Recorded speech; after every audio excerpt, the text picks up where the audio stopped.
O paciente de hoje é um paciente de 75 anos, do sexo masculino, que nos foi encaminhado pela neurologia por apresentar uma estenose aórtica grave. Esse paciente apresentava como comorbidades uma hipertensão arterial, diabetes não insulino dependente, hipotireoidismo, fibrilação atrial paroxística em uso de anticoagulante oral e uma história prévia de acidente vascular cerebral com sequela, tendo como sequela disfasia, e ele apresentava oclusão de artéria carótida interna direita e estenose moderada em bifurcação de artéria carótida esquerda. Esse paciente, quando avaliado pela primeira vez pela cardiologia, apresentava-se assintomático, porém ele foi submetido a uma ergospirometria que mostrou então sinais de comprometimento cardiocirculatório central com comprometimento do volume sistólico durante o esforço. Quando realizado o score de risco cirúrgico pelo STS, esse score foi de 2,2%, com morbidade e mortalidade de 17,8%, ou seja, um score de risco baixo. O eletrocardiograma apresentava-se dentro da normalidade, com um ritmo sinusal no momento da primeira consulta, e o ecocardiograma apresentava então uma fração de ejeção normal de 78%, a válvula mitral apresentava apenas uma calcificação na continuidade mitro-aórtica, mas com bom funcionamento, e a válvula aórtica então apresentando cúspides espessadas, uma válvula tricúspide, como nós vamos ver adiante, apresentando então calcificação acentuada, um gradiente médio de 41, uma área valvar estimada em 0,84 e uma velocidade máxima de 4,2 metros por segundo. Então a conclusão foi de que esse paciente apresentava uma valvopatia aórtica com estenose aórtica acentuada e um refluxo leve a moderado. Nós realizamos também a angiotomografia desse paciente, que evidenciou então um anel aórtico com diâmetros de 21 e 27, um anel bastante ovalado, com uma área então calculada em 488 milímetros e um perímetro de 81 milímetros. A medida dos seios de Valsalva mostraram também dentro essa geometria ovalada um diâmetro médio de 34 milímetros, ou seja, um seio de Valsalva bem alargado. Uma preocupação nossa, e isso nós vamos comentar adiante durante a realização do procedimento, é que esse paciente já evidenciava pelo ecocardiograma uma calcificação na contiguidade mitro-aórtica, que é bem demonstrada nesta imagem aqui, e com a qual nós vamos ter assim um extremo cuidado, então, tanto no sizing da válvula quanto na sua expansão. Quando realizamos as medidas das alturas das coronárias, elas se mostraram altas, nos parâmetros para TAV, então uma coronária esquerda com uma distância de 16,6 milímetros do anel aórtico e uma coronária direita com uma distância de 22,7 milímetros. Com relação aos acessos vasculares, nós temos alguma calcificação, especialmente na aorta terminal e logo após a bifurcação, mas com diâmetros adequados, sendo o diâmetro mínimo à direita de 6,4 milímetros e diâmetro mínimo à esquerda de 7,7 e, portanto, nós vamos usar o acesso à esquerda. Bom dia a todos. Nós estamos hoje aqui no INC-Cardio, no Instituto de Neurologia e Cardiologia de Curitiba, para mostrar um implante transcatéter de válvula aórtica, onde nós vamos utilizar uma prótese Edwards Sapien. A nossa equipe aqui, eu gostaria de apresentar o pessoal. À minha direita aqui, Dr. Enio Guérios, cardiologista intervencionista, que todos vocês conhecem. A doutora Andrea Dunch de Aragon, que é nossa cirurgiã cardíaca e que participa dos nossos procedimentos aqui. À minha esquerda aqui, o Dr. Eduardo Mendel, que é o nosso ecografista, grande parceiro. O nosso anestesista, a nossa anestesista hoje, doutora Masako, que é tímida, que está escondidinha lá atrás. Nossos funcionários muito queridos aqui, a Jaqueline, aqui atrás, a Andrea, a Patrícia, que vai ser a nossa crimper do dia, a Fabiana, que é da Edwards e que vai também participar do crimping da válvula. E é isso. Essas são as imagens do eco transtorácico desse paciente, demonstrando uma função ventricular esquerda sistólica preservada, uma evidente calcificação da válvula aórtica com restrição de mobilidade das cúspides. Vejam que a calcificação não é só nas cúspides, mas também se prolonga aqui para a continuidade mitral-aórtica. Aqui estou apontando com a cabeça da seta. Então, na verdade, aqui o diagnóstico, a preocupação do ecocardiografista é não apenas a quantificação precisa do grau da estenose, mas também dar todos os dados que permitam o adequado planejamento do procedimento, inclusive a extensão, a localização dessas calcificações que podem influenciar no planejamento do procedimento. Vou mostrar brevemente umas imagens com color, para que tenham uma ideia melhor da restrição e da turbulência do fluxo ao cruzar a válvula aórtica e a presença associada de uma regurgitação aórtica graduada após os devidos cálculos e quantificações em leve a moderada.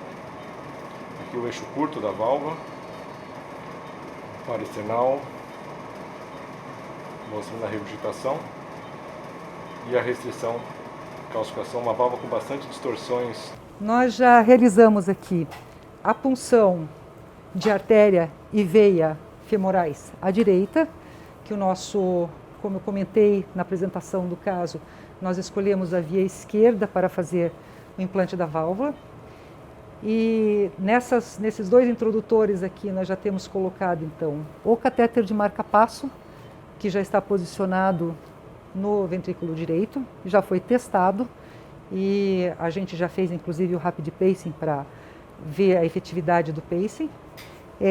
Aqui nós temos então um pigtail que inicialmente foi utilizado para fazer uma arteriografia, para a gente poder fazer a punção à esquerda com o roadmap. E esse pigtail posteriormente vai ser utilizado então para as angiografias, tanto de referência como posicionamento e controle.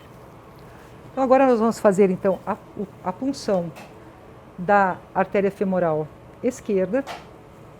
Essa punção idealmente deve ser feita no quadrante superior interno da cabeça do fêmur e nós fazemos normalmente guiada por roadmap, que é para a gente fazer uma punção mais centralizada possível, para a gente não ter nenhum problema depois no fechamento, já que nós vamos fazer o fechamento também percutâneo com perclose.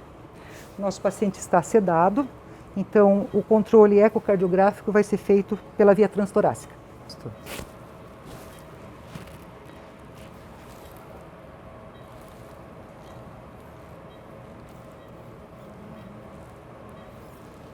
Aqui a punção foi realizada, como os senhores viram, é muito simples, muito tranquilo, a agulha já estava posicionada, mais ou menos na altura do terço médio da cabeça do fêmur, e com a referência angiográfica do roadmap, então a gente praticamente só empurra a agulha em direção ao centro da face anterior da artéria e ela está funcionada. Nós vamos então fazer o pré-fechamento do nosso acesso com o uso de 2 perclose. Nós vamos passar a guia. Nós vamos retirar o introdutor.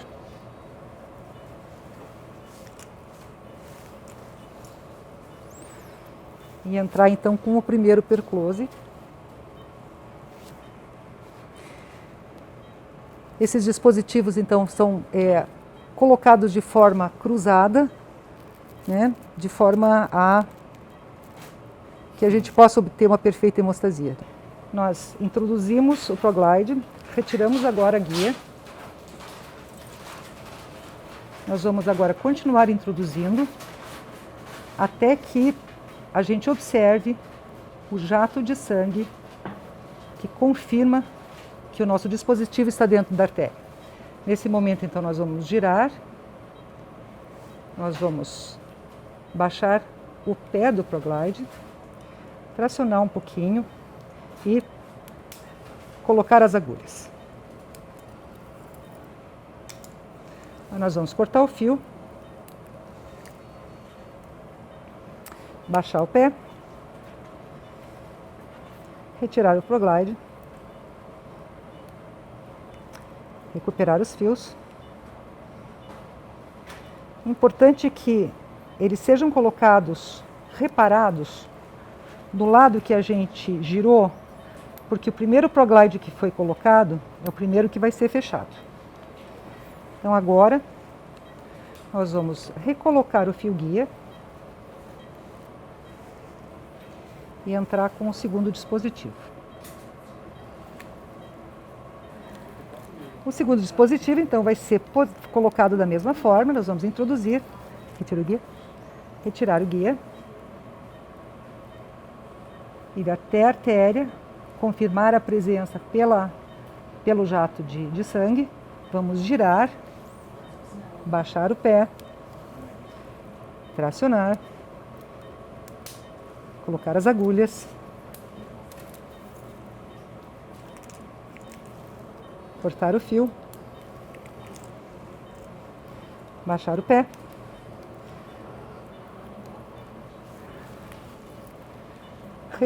recuperar os fios,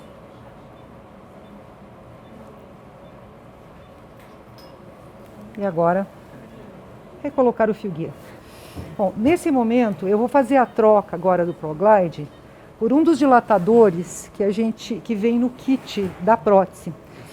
Esse macetinho é um macetinho que eu aprendi com o professor Cribier no curso de TAV minimalista.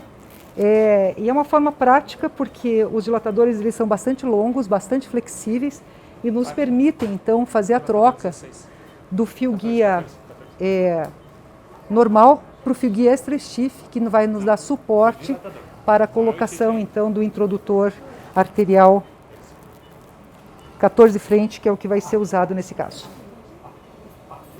Tá, aqui então eu vou subir o meu dilatador, que ele vai até a aorta descendente, e agora então eu vou fazer a troca do fio guia maleável pelo fio guia extra stiff. Vou tentar posicionar então esse fio guia já na aorta ascendente. E agora então nós temos o suporte necessário para introduzir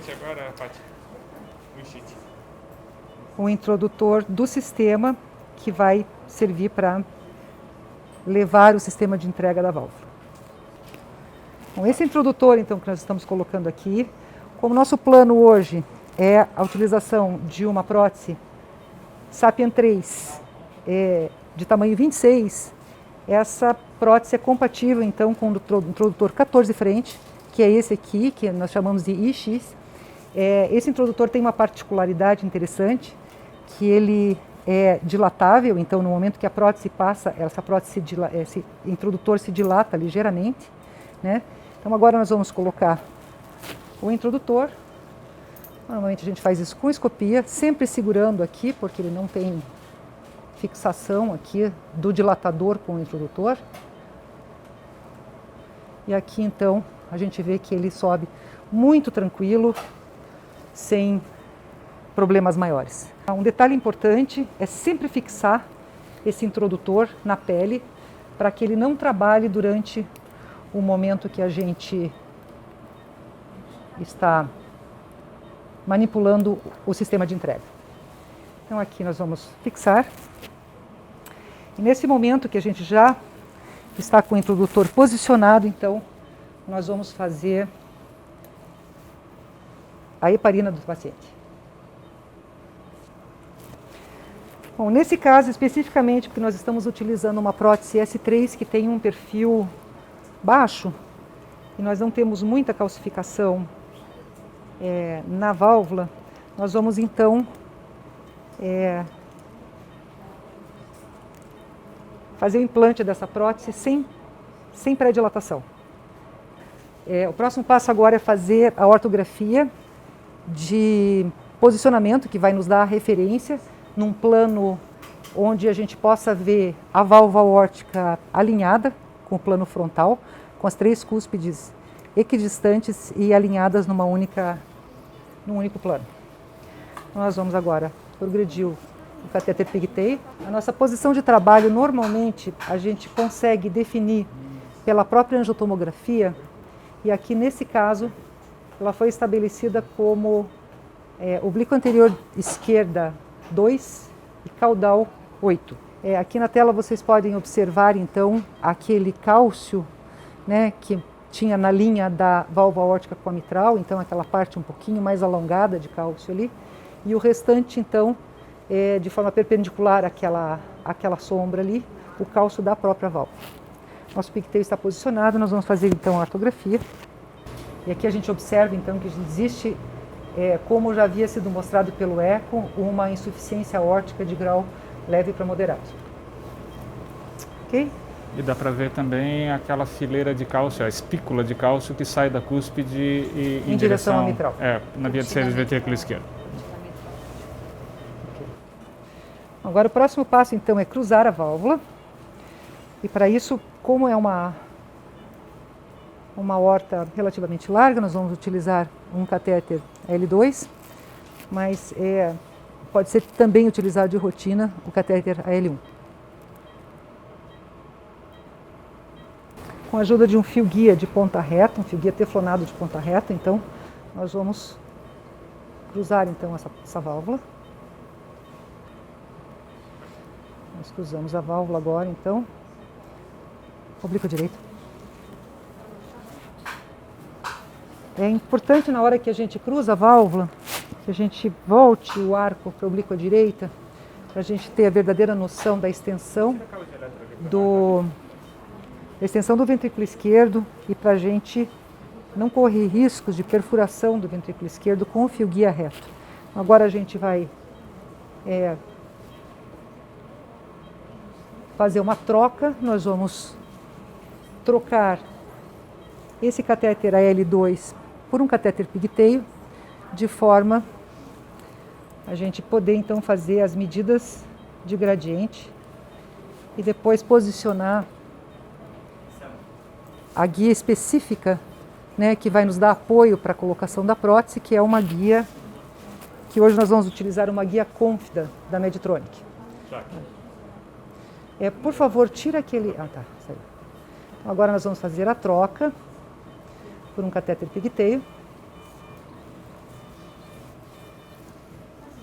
Então aqui nós temos o gradiente de pressão, que aqui nesse momento está em torno de 40 milímetros de mercúrio. Ok? Neste momento nós vamos posicionar então a guia Confida, que é uma guia pré-formada. Ela tem uma curva que permite que ela fique acomodada na ponta do ventrículo esquerdo de forma atraumática, né? E que nos dá estabilidade também, porque ela não costuma escapar acidentalmente de dentro do ventrículo, então isso é importante também. Então tá, estamos prontos agora então para entrar com o sistema de entrega. Esse é o delivery system então da prótese Edwards Sapien 3. Essa é uma prótese 26. Então aqui nós temos o balão. A prótese é montada antes do balão.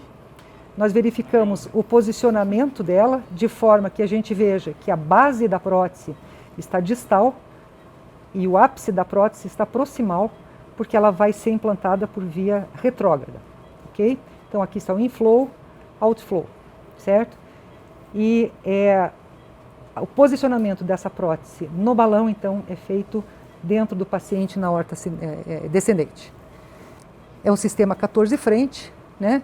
E nós temos ali, então, o insuflador, e nesse caso nós optamos por utilizar uma prótese 26 com um pouquinho menos de contraste no balão, em função daquela calcificação que nos preocupa um pouco. O volume nominal de insuflação da prótese 26 é de 23 milímetros, então por causa daquela haste de cálcio, aqui o volume de insuflação para esta prótese é de 22 milímetros e vai ser insuflado. A gente vai fazer o implante sem pré-dilatação e de uma forma bem lenta, que é para ter a menor possibilidade de complicação com aquela haste de cálcio.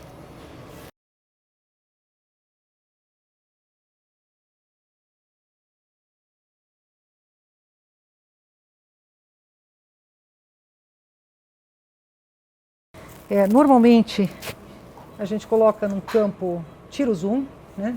Vamos colocar num campo menor, de forma a gente visualizar sempre a ponta do fio guia dentro do ventrículo esquerdo, né? Enquanto a prótese está dentro do introdutor, não nos preocupa, então isso pode ser feito às cegas, né? E no momento que ela sair do introdutor, então nós temos ela na nossa tela. Outra coisa importante é que o sistema deve estar sempre com o E virado para cima. Isso em função desse sistema, ele tem um sistema que deflete, né, para fazer a curva do arco aórtico. Então, para a gente não ter essa curva sendo feita na direção oposta, né, ela tem que seguir o arco aórtico. E é por essa razão, então, que o E da Edwards tem que ficar sempre voltado para cima. Agora nós vamos introduzir, então, o sistema.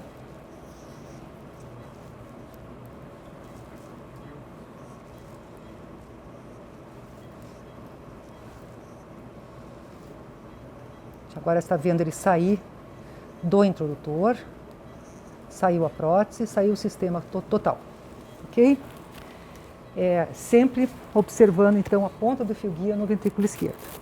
Nesse momento a gente vai rodar um pouquinho o cranial, que é para a gente tentar ver essa prótese não angulada.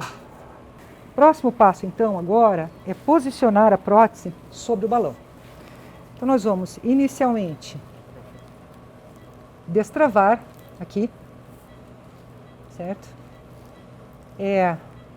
O Enio vai ficar segurando agora o fio guia para ele não se mover e eu vou tracionar o balão.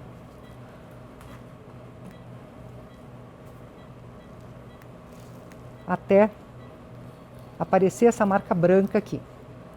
Nesse momento eu travo, certo? E nós vamos agora fazer o ajuste fino da prótese, com giro anti-horário, de forma a ver o ponto mais radiopaco se centralizar na prótese e os dois pontos menos radiopacos ficar nas extremidades da prótese. Aqui nós temos ela posicionada e não mexemos mais nada aqui. Agora a gente vai avançar a prótese até a aorta ascendente. Inicialmente a gente faz isso em oblíqua esquerda. Daí nós vamos usar o sistema de deflexão do sistema de entrega, que é esse botão aqui, certo? E que a gente vai girar ele horário à medida que avança essa prótese. Vocês vão observar que a prótese não toca o arco aórtico em nenhum momento.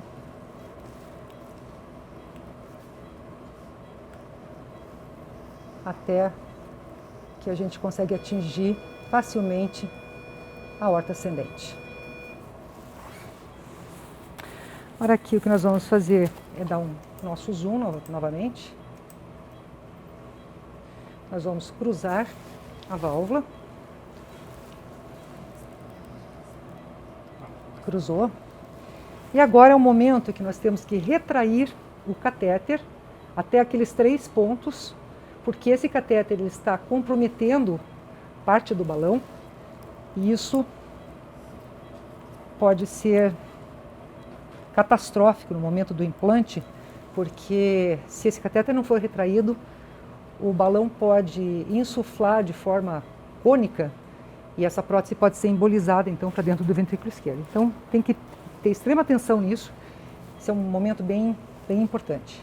Então como é que nós vamos fazer isso? Nós vamos destravar aqui, ele mantém-se segurando a guia aqui, eu vou fazer ponto fixo aqui e eu vou trazer esse catéter até as 3 marquinhas lá, certo? Bom, agora nós estamos prontos para fazer o posicionamento da válvula. Nós vemos o cálcio, aparentemente o ponto central da prótese está a nível do cálcio. Nós vamos ver agora com a angiografia. Vamos voltar agora à posição de trabalho. 10, 13. 10 direita.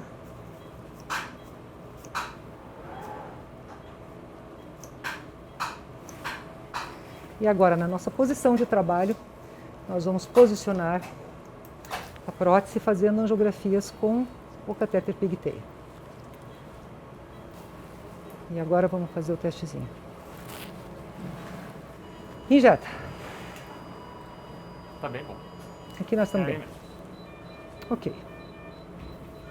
Melhorou? Beleza, nós estamos prontos então para fazer o implante. Agora a gente vai precisar... Bom, tá pronto, né, para injetar? Eu vou querer 15 ml da mesma forma, certo? Aqui então nós vamos começar o pacing, nós vamos injetar, nós vamos insuflar essa válvula em 2 tempos, certo? E fazer a liberação dela de forma muito lenta, ok? Então agora, nós vamos... Aqui tá bom. Nós vamos começar então o implante. Pacing, marca-passo. Começa. Anjo. Pode continuar. Lentamente, lentamente.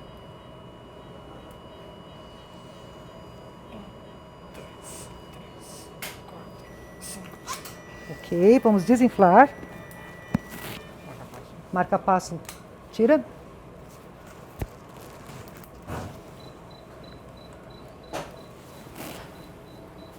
Agora eu consigo. Ficou bem? E agora eu vou retirar então. A válvula Ficou uma posição boa, eu acho. ficou. Pressão ficou boa, pressão ficou boa. Agora nós vamos retirar o balão de dentro da prótese. Centrar o fio guia o máximo possível. Você pode me ajudar aqui? Centrar o fio guia o máximo possível para a gente conseguir fazer com que a prótese não fique com um dos folhetos abertos, porque isso às vezes provoca uma insuficiência central que não é desprezível. Puxa um pouquinho a guia, fazendo extracístole. Isto. E agora então nós temos aqui uma pressão que já está recuperando, de 124 por 56. E nós vamos agora fazer um controle então ecocardiográfico para a gente ver o resultado preliminar. Bom, aqui está a prótese, apontada pela seta, na altura da válvula. Agora eu vou em imagem em tempo real. Vamos verificar se há regurgitação ou não. Estou no paresternal longitudinal. Nessa projeção, nenhuma regurgitação. Importante varrer bem a válvula com o feixe de ultrassom para pegar qualquer regurgitação, porque nem sempre ela está no plano convencional. E aqui no plano transversal da prótese, observem a boa mobilidade das cúspides, que eu vou apontar agora com a seta. Aqui está a prótese, a estrutura da prótese, com as cúspides aqui no centro, com bom aspecto. Vejam como o collar ocupa toda a parte das cúspides, realmente não há nenhuma área, toda a área útil da prótese está sendo aproveitada aqui. E aqui também, até o momento, nenhum jato regurgitante, nem central e nem nem protético e nem periprotético. Para complementar a avaliação, eu vim para o apical 5 câmaras. Eu acho mais seguro você ter essa avaliação dos apicais para realmente descartar qualquer regurgitação. E aqui realmente eu mantenho a impressão inicial de que a prótese está competente. E vamos avaliar o refluxo, os gradientes sistólicos.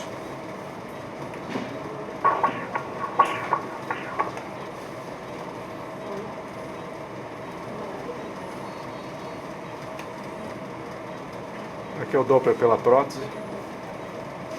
Nós tínhamos, se não me engano, 71 milímetros de mercúrio de gradiente sistólico máximo no pré, temos 14 de máximo agora e 7 de médio. Então é um resultado muito bom.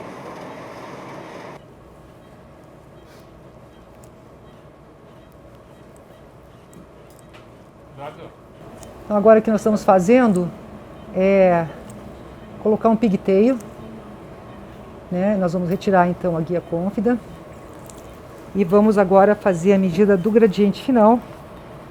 A gente já tem mais ou menos uma prévia do gradiente por eco e normalmente o que a gente visualiza aqui no gradiente final é um gradiente inexistente.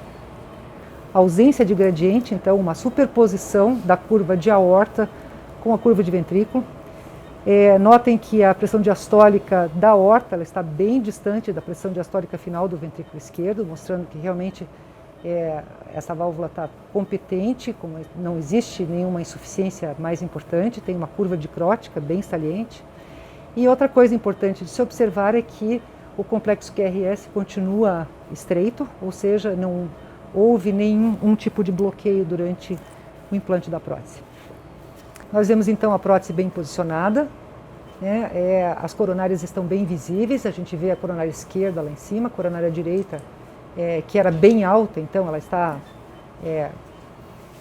na altura do picteio quase, e a gente não vê nenhuma insuficiência residual conforme já se havia sido constatado pelo eco.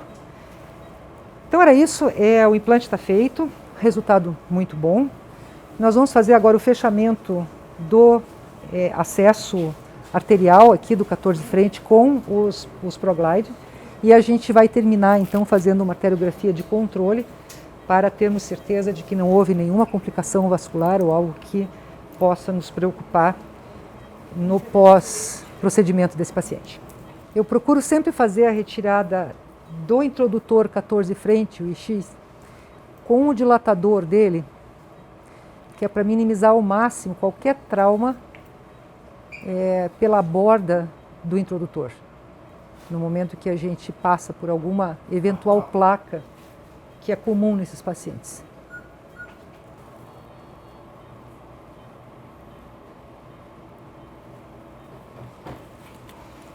Vai empurrando aqui, André. Sim. Porra.